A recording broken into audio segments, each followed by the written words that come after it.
Hi everyone, welcome back. My name is Alicia. Let's take a glimpse into how it's like to be in Tsinghua, and this is for those who are interested in China, studying in China, living in China, or just simply curious about what's going on in the world. Today, we have Wang Qizhi, a Singaporean student doing Masters in Management, which is MiM, at the School of Economics and Management.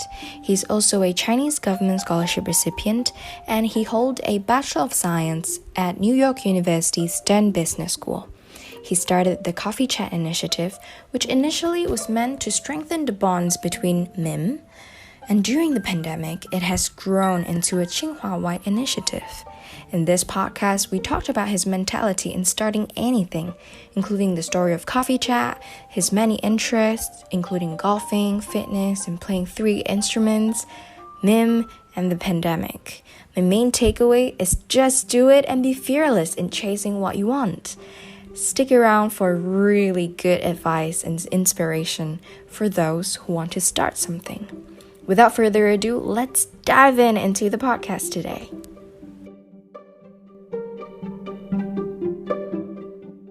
Hi, Chichi. Welcome here.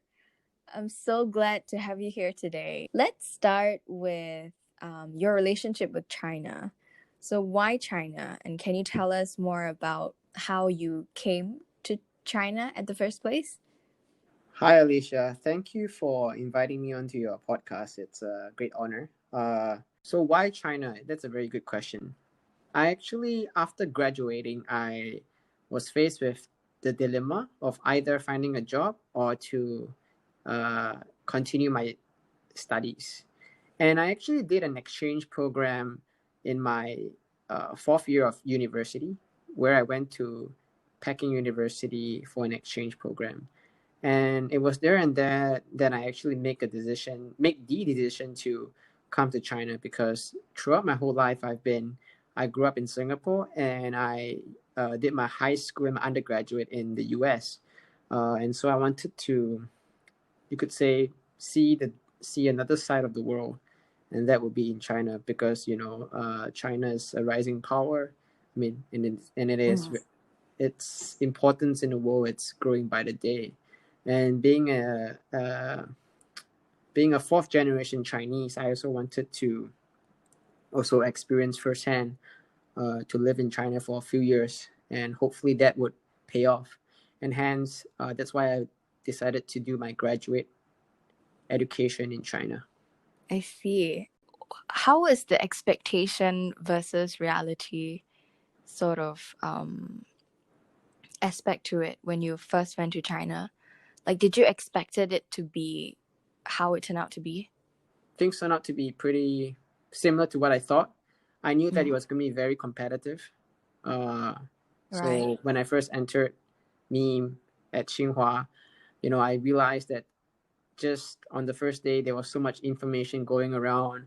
Everyone was everyone was really talking about internships, and you could just feel the entire atmosphere was very, very intense. And but I was kind of expecting that. What probably was, it took me a while to adapt, was probably the language barrier, right? Because even during my exchange programs, I would still be taking most of my classes in English. There was a huge international community of exchange students as well, and so probably the percentage of me using English would be a little bit more than Chinese. But whereas now in MiM, it was almost 100% Mandarin. All the classes were conducted in Mandarin. The students, mostly Chinese students, also be talking to themselves, using Mandarin. And I think I think probably when the school would pass out announcements back in Peking University, it'd be in English. Whereas at Tsinghua, it'd be like, fully in Mandarin. And so sometimes, as you know, announcements in Mandarin can sometimes be a bit difficult to understand at first. Yeah. So I think for sure. that would be my take. I see. And how did you manage to cross the language barrier? I think for me, all it took was a bit of time, because for me, I think growing up in different countries, I adapt quite well, and so I knew that it was just a matter of time before I would be well adapted to the entire Chinese speaking environment. And I think I would just say, taking some time every day to have a conversation fully in Mandarin, having meals with your classmates, that after a while, it kind of, you kind of react faster. You don't have to translate within your own head from Mandarin to English and then from English to Mandarin again. It kind of comes second nature. And so I would just say taking that extra effort every single day to reach out. Practice. Yeah, that's pretty similar to what Kate had said in the previous episode, where she said, if you want to learn Chinese, make sure you're not speaking any other languages, and to be in the community itself so that you can force yourself to practice. It's great to hear. And were there times when during your studies where you doubted that this is the route that you wanted, and what happened then? I wouldn't say that I had any doubts, because before coming here I knew what I was getting myself into, right? It's not as if like this is the first time I've been to China, but I would admit for sure that there were many nights where I actually found myself to be I would say maybe suffering a little bit because of how intense everything was. And the speed of how everything goes is just so fast that sometimes without even thinking, you are already like quite deep into the problem. And so after maybe a week or 2 weeks, when the assignments started to pile up, I think it started to hit me there and then that you're actually a graduate student, and the responsibilities just keep piling up. So I would say that I had my moments of I would say tough times, fair share of tough times. But then at the end of the day, you have to remind yourself of your purpose and your mission of why you decided to come to China. And for me, that was to increase my exposure and to put me in a very uncomfortable situation, because I know that, like I said before, if you put yourself out there enough, the uncomfortable becomes comfortable. And slowly but surely, the entire experience will not feel so scary. It becomes more like, I don't know, like a normal day in school. Yeah. I like that analogy. And how do you usually remind yourself your mission and purpose? Do you have a set of things that you do in particular? I would say that at the end of the day, when I return home after a busy day in school, I would normally be sitting down in my sofa, or and reflect on the past day of what just happened. And at that point in time, you normally feel very tired, right? And then definitely, because for the first time in the day you are alone, you get to think. And I think that's when the thinking for me starts, reflecting on the past day, what I've achieved, the difficulties I faced. And whenever I would feel down, I would just, I don't know, maybe it's just my own way of myself. I tell myself, you gotta get back up. You gotta keep fighting. This is not, it's not easy, but at the end of the 3 years at Tsinghua, you will come out to be a stronger person, and enjoy the journey. Enjoy the grind, enjoy the journey every day. Wake up every day feeling excited.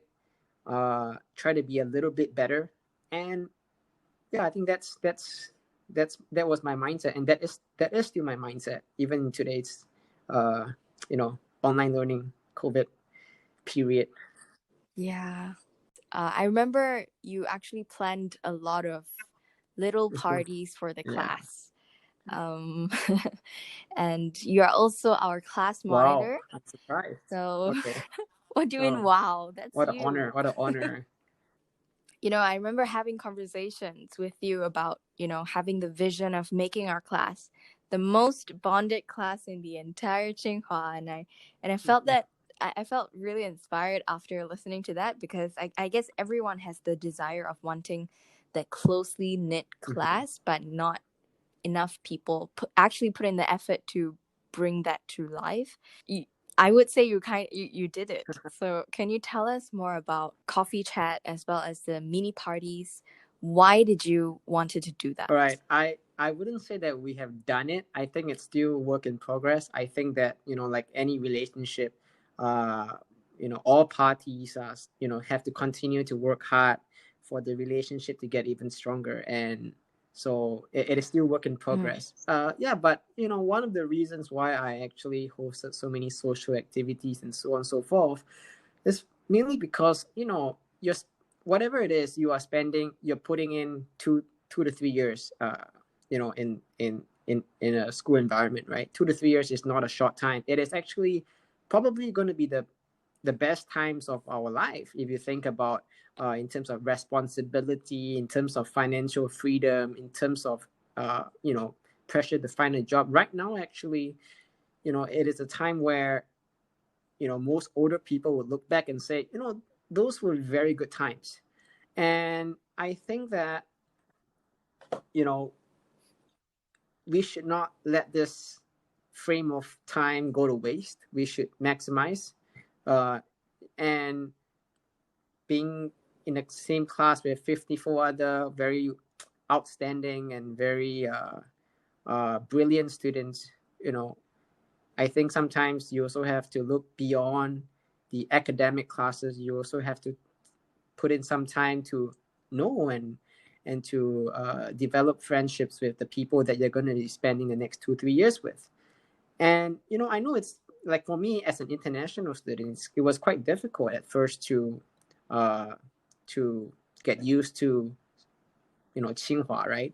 But the same would be for many of the Chinese students as well, because many of them, they are not from Beijing. China is so big, right? They have to travel halfway across the country just to be in Beijing to continue their studies.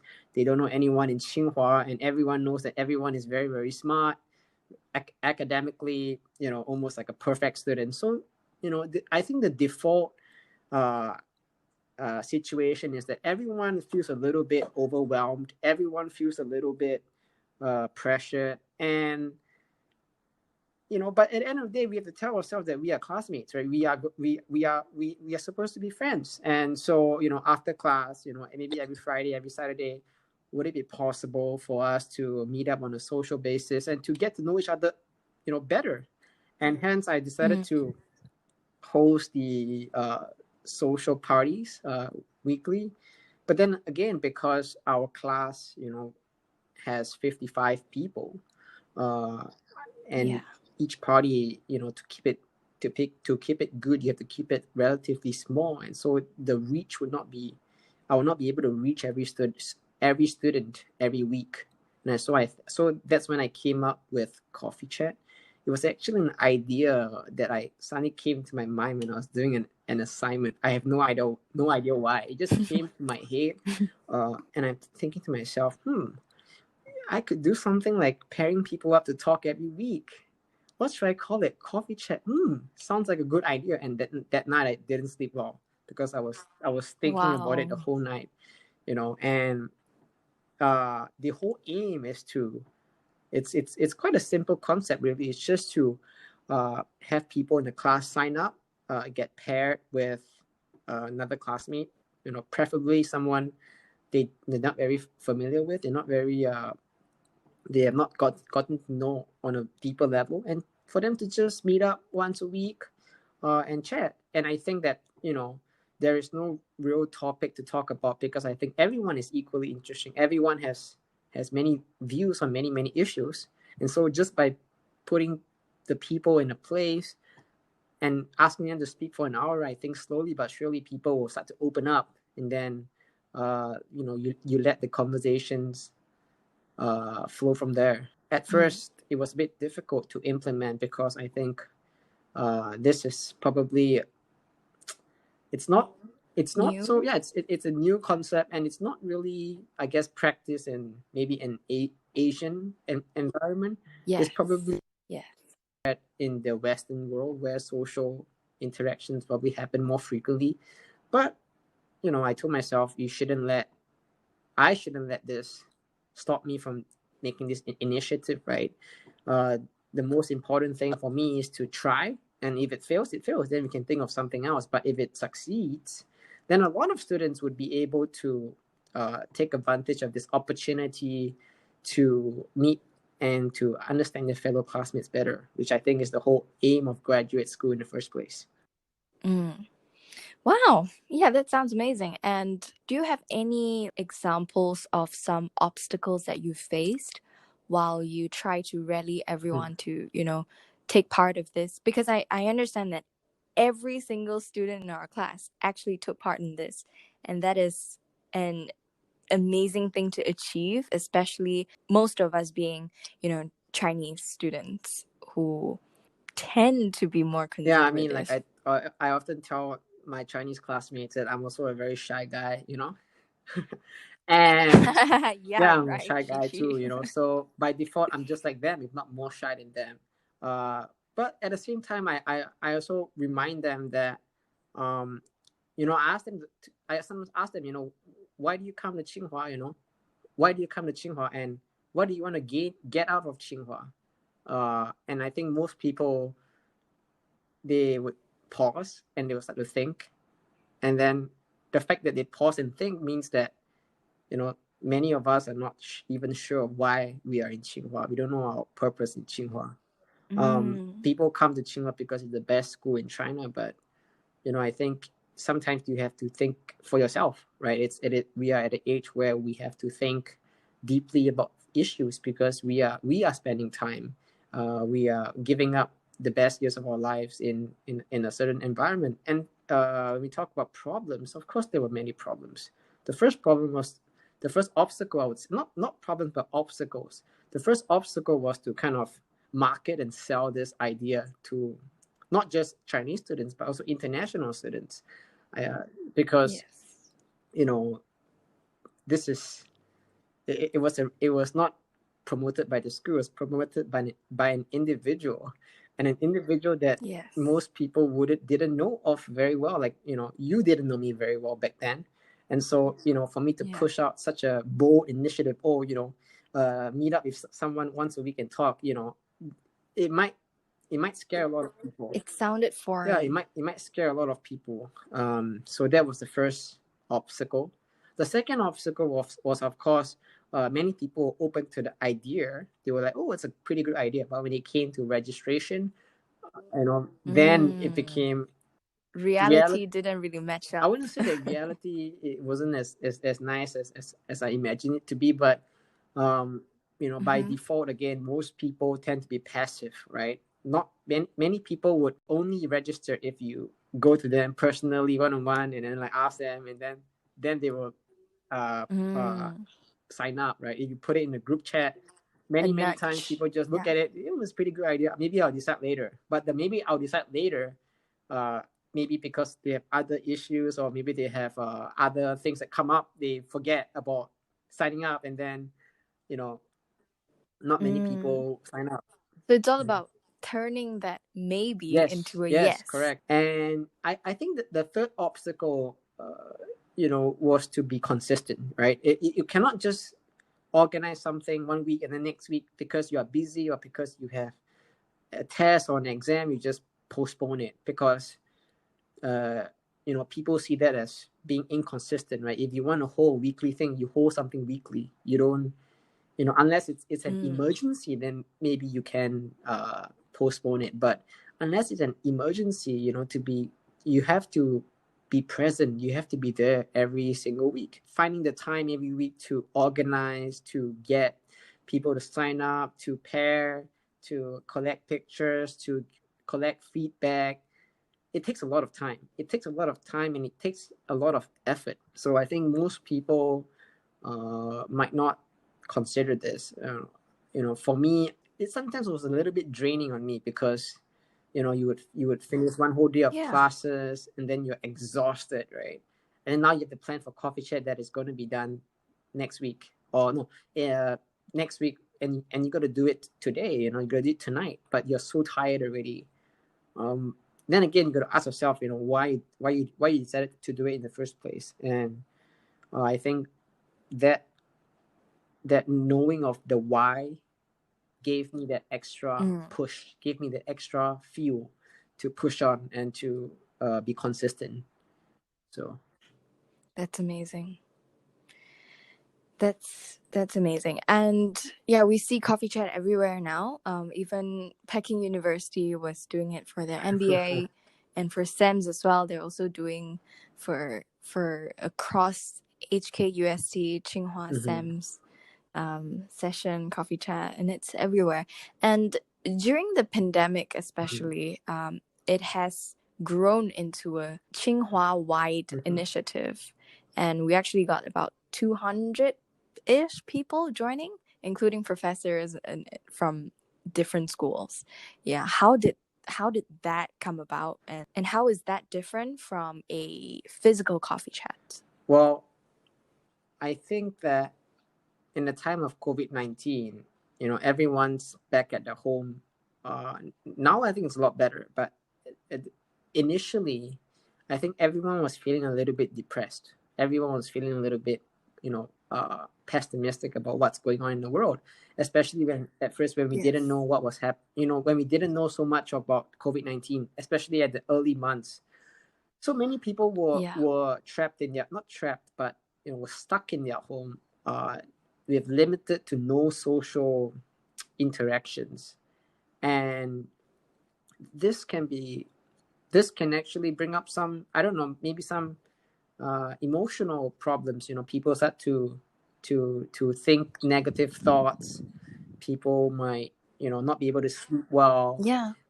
People you know, become very pessimistic about stuff, and I think that, you know, for us to move from offline to online, it wasn't so difficult, right? It wasn't so difficult because everyone was already at home. But the demand was, you know, was quite good when I mentioned it to a few other friends who were outside, you know, MiM. They expressed interest, and immediately they invited their friends as well from other departments, and they all, you know, started to do weekly, and then slowly caught the attention of more people. And then we, you know, and then we slowly expanded out. So, you know, it wasn't planned, right? It was kind of the situation called for us to move online, and I'm glad we moved online. And then we I think we hosted it for like 7 weeks or something, for 7 weeks or 6 weeks, 7 weeks, I think. Yeah, and then you know, to be very honest, you know, actually this online coffee chat thing this semester it exceeded my expectations, because I met 3-4 students who were not from MiM, who were from other departments, other faculties in Tsinghua, and I actually, you know, enjoyed talking to them a lot. And I think if we were in a normal situation back at school, I might not even have the opportunity to talk to them. So this was a blessing in disguise that I was able to talk to a few of them, and to today, you know, I keep in contact with some of them, and we intend to meet up once I get back to Tsinghua. So I think, again, it's a blessing in disguise. We make the best out of what we have, and hope for the best, you know. Yeah, so what are some future plans for coffee chat now that, you know, some of us are actually outside China? We can't go back on campus, and some people are actually on campus. So how do you see coffee chat to be in the future? Well, I think that the idea of coffee chat is to get people to communicate, right? I don't think coffee chat exists just because it has to exist, right? The whole idea is to allow people to communicate, to be proactive when it comes to communication with their classmates and peers. And actually, after coffee chat ended this semester, you know, when people were on breaks, people actually in our class proactively met up and communicated. We saw it with a few classmates in Shanghai. They met at Disney. And then in Beijing as well, they met for dinner. And it is this kind of things that actually is the whole point of coffee chat. So if I think coffee chat achieved its goal of opening the class up, and people no longer feel the fear of proactively organizing something with their classmates and just hanging out. I think that's the whole goal. So if you were to ask me what is going to happen, I don't know. I don't know what's going to happen, to be honest. I think we just have to play by ear, and you see how it goes. A very demand-driven product. Yeah, because customer-centric. For sure. I love it. I mean, because if we decide to do more, it has to be it has to be meaningful, and it has to be well thought out, right? You just don't want to do it for the sake of doing it, because if that's the aim, just to do it for the sake of doing it, then I can guarantee you it won't be done well. You only do something if you really believe in the cause and you really believe that there's a demand, not just for the sake of doing it, and continuing it. That's my take, at least. Yeah. That made me think a lot about why I wanted to start this podcast, because I wanted to bring more conversations to people and wanted to get the conversations going on. So yeah, thanks for sharing what you shared about coffee chat. I will definitely take that mindset into doing what I'm doing as well, and hopefully people who are listening to this are also very inspired by the mindset that you have going into projects. Yes, I mean, this podcast is actually a great example of what Coffee Chat has given rise to, right? It is this initiative by you to reach out to fellow classmates to have conversations. And that is perfect. That is exactly the thing that I hoped for Coffee Chat to achieve, is to get more students like yourself to reach out to other people, because you are also a very interesting person. You are someone with a lot of ideas, and you're very sociable as well. So for you to start this podcast, just sometimes bring a tear to my eye. Oh, Chi. Yeah. Yeah, thanks for inspiring. No problem. Always there. Thanks, man. Next section, let's talk about your personal life, because I know you have many interests. In Chinese, we call this 文武双全. Academically, you're doing really well, and you also have so many different hobbies like golfing, fitness, and music. Can you tell us more about what you're doing outside of academic? So actually, when I was a young boy, or when I was in my teenage years, I went onto YouTube and I looked at the person called Wang Lihong. And this guy is, back then to me, he was an idol, because not only was he good looking, he was very smart. He attended a good college. He could play like 8 or 7 instruments or 10 instruments, like multiple instruments. And I just asked myself this question, like, how can someone be so good at so many things? And then I realized, actually, it is, my boss actually told me this morning. He said, vision without action is just a dream, right? If you want something to become reality, right, you have to put in action. So let's say you like the idea of a podcast, right?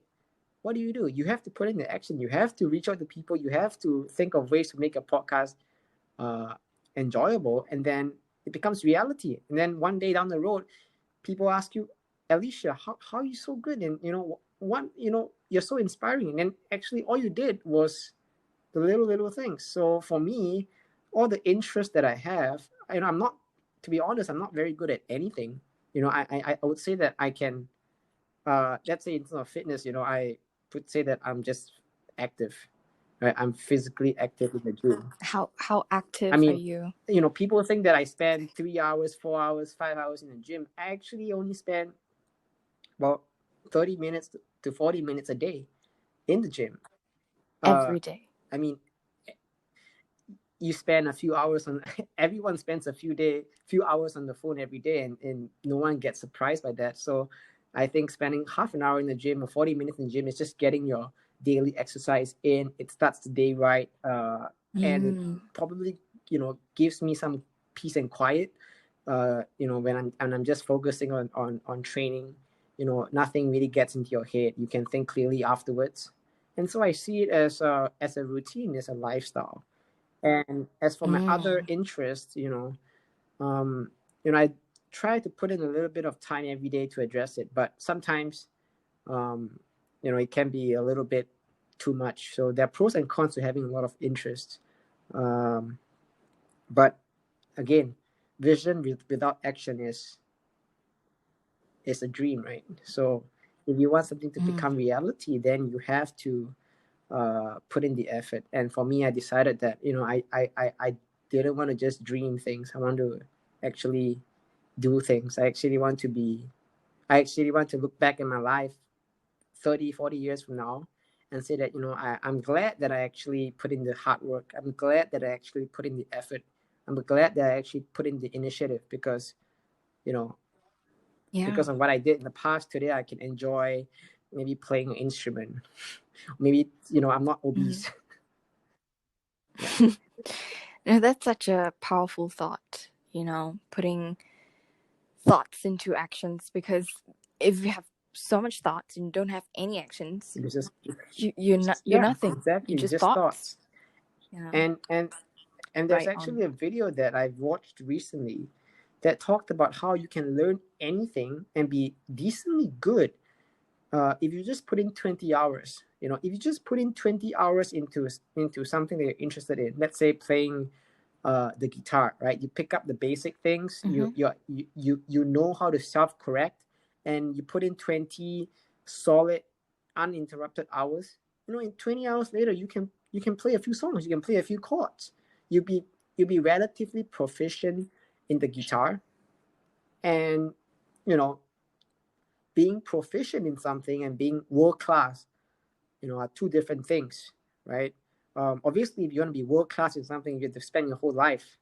But let's say if you want to improve your writing, you spend half an hour or 45 minutes every day, and you just write.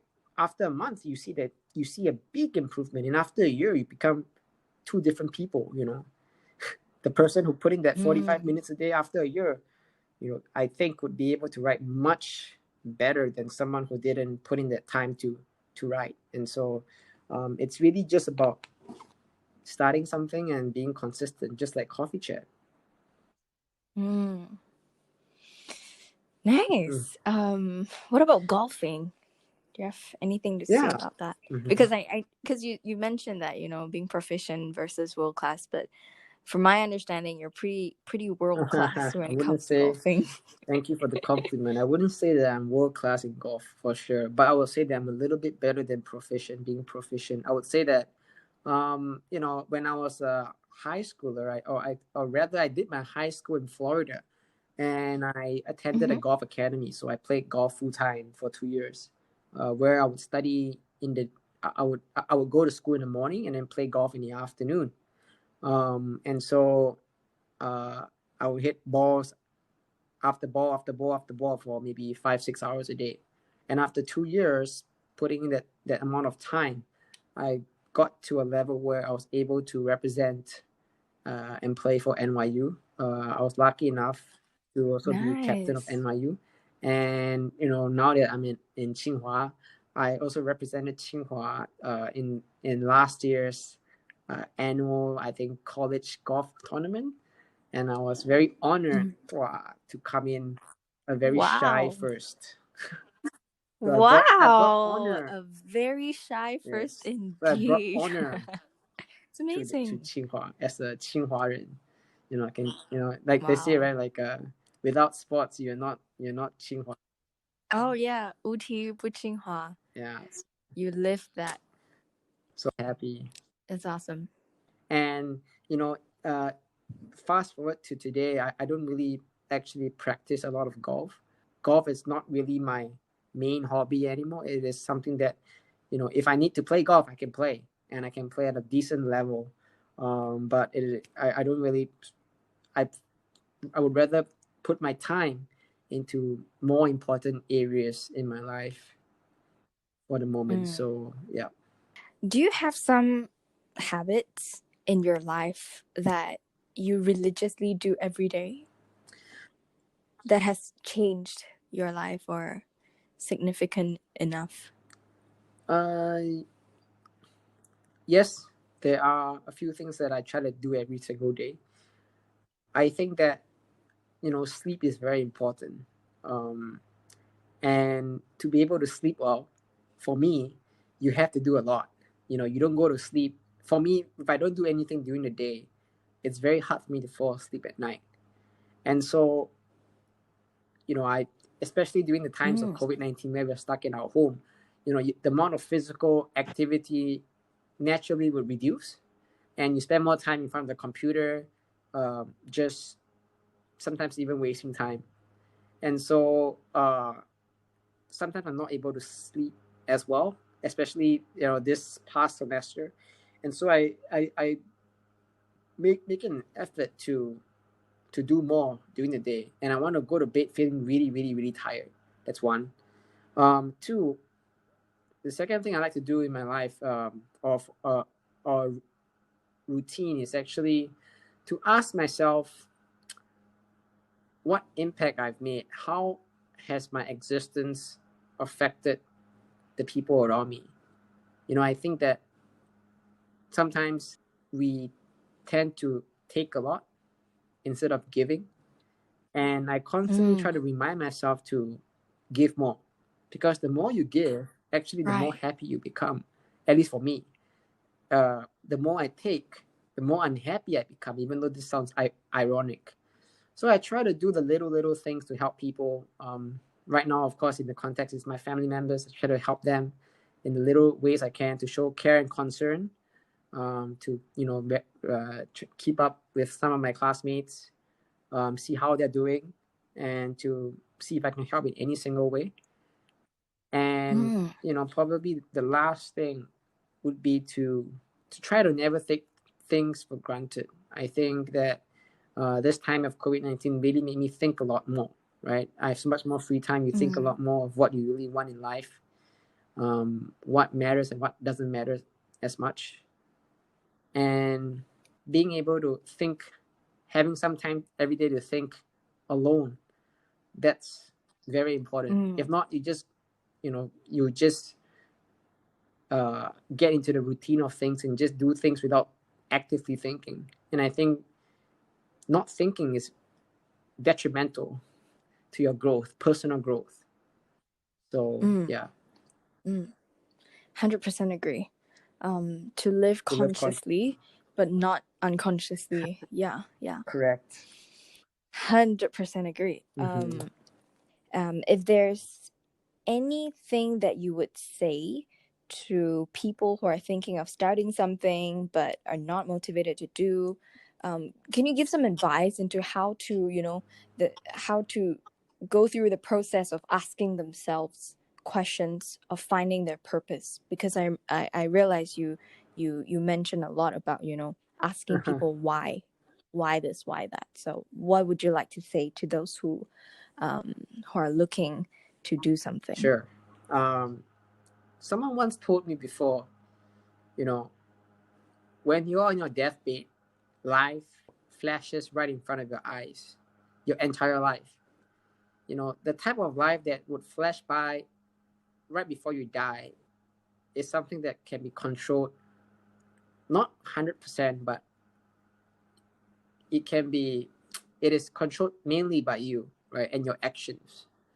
So you have to ask yourself, when you look back one day, because that day is going to come for every single person, what type of life do you want to see flash by your eyes? Do you want to see someone who gave their all, or would you rather see someone who full of regrets. They didn't do enough. So yeah, that is one angle to consider.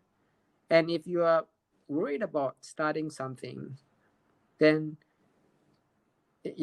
ask yourself this question: why are you afraid of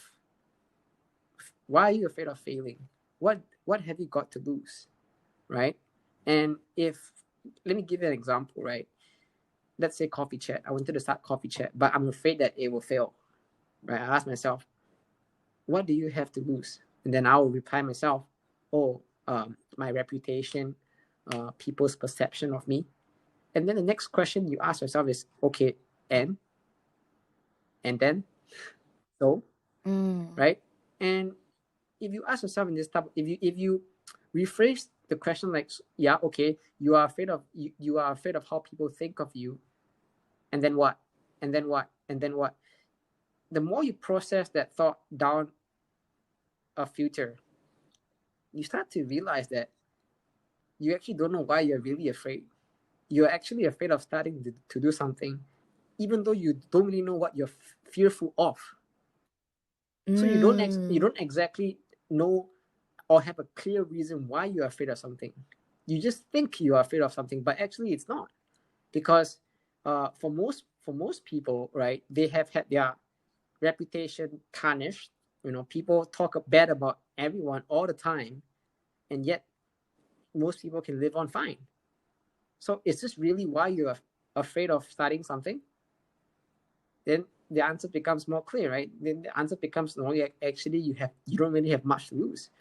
And if you think about it, right, all of us have failed, or rather things have not gone according to plan for every single one of us who has lived this earth.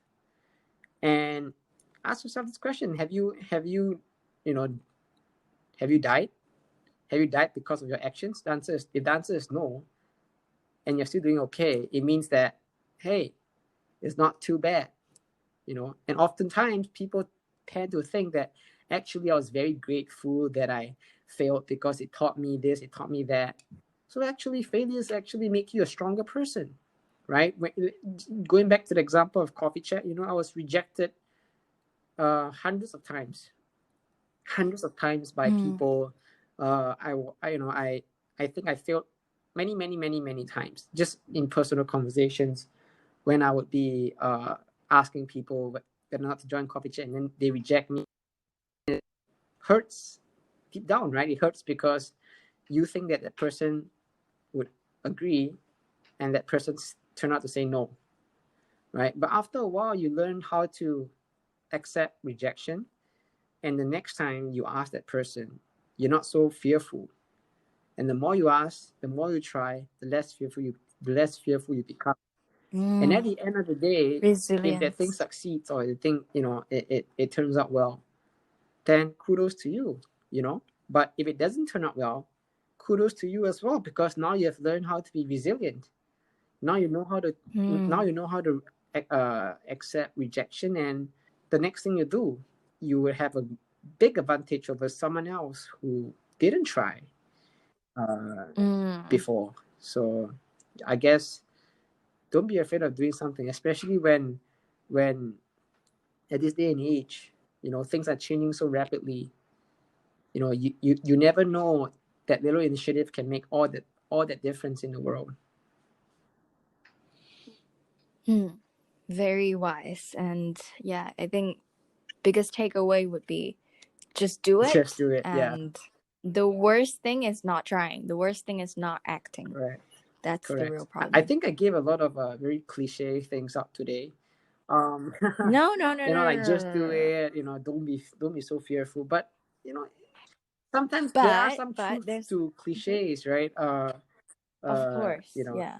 So I think there's also a difference between someone who says these things and never do these things versus someone who actually lives like that and telling you genuinely from their experience of what they've experienced. So yeah, I think all these have been extremely helpful and insightful.